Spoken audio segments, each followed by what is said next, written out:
ముఖ్యమంత్రి చంద్రబాబు నాయుడు గారు చాలా స్టర్న్ వార్నింగ్ ఇచ్చారనమాట. రౌడీజం చేస్తే రాష్ట్ర బహిష్కరణే అని.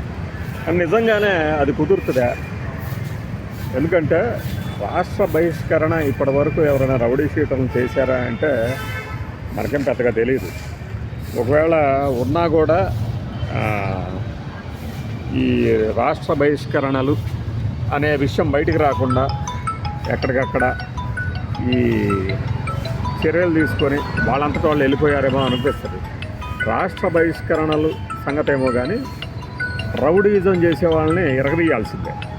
నిజంగానే అంటే చంద్రబాబు నాయుడు గారు మాట్లాడిన మాటలు చూస్తే రౌడీలు గూండాలు అనేవాళ్ళు ప్రతిపక్ష పార్టీల్లోనే ఉంటారు, తమ పార్టీలో లేరు అనే ఒక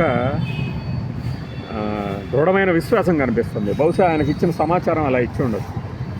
ఆయన చెప్పడమేమో మా సొంత పార్టీ వాళ్ళనైనా కూడా ఎరగదీసాం, ఆ చరిత్ర ఉంది మాకు అని చెప్పారు.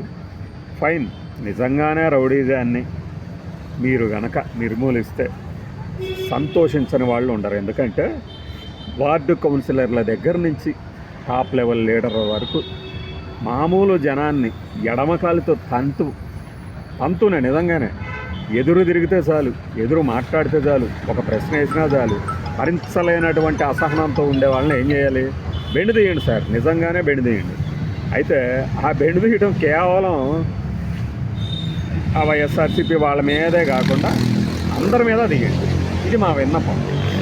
అలానే పనిలో పనిగా నిన్న ఈ మామిడికాయలను తొక్కిచ్చారు, సింగయ్యను తొక్కిచ్చారు. ఎవరు తొక్కించలేదు సార్, ఎవరు తొక్కించలేదు. అలా తొక్కించడమే అయితే మదనపల్లిలో మనకి కిలో టమోటా 50 పైసలకు వేసి రైతులే తొక్కిస్తూ ఉంటారు. వాళ్ళ జోలికి మాత్రం పోకండి. ఎందుకంటే నిజమైన రైతులు కదా, కావాలని తొక్కిచ్చారు. నిజంగా ఆ రేటు ఉంటే ఎందుకు తొక్కిస్తారండి? మనకి పనికి రానటువంటి టమోటాలు, ఉల్లిపాయలు ఇప్పుడు కూడా రైతు బజార్ల దగ్గర తొక్కిస్తూనే ఉంటాం. వాళ్ళని కూడా ఆ ఘాటను కట్టేయకుండా మీరు తీసుకోవాల్సిన చర్యలు తీసుకుంటే అందరూ అభినందిస్తారండి. బై.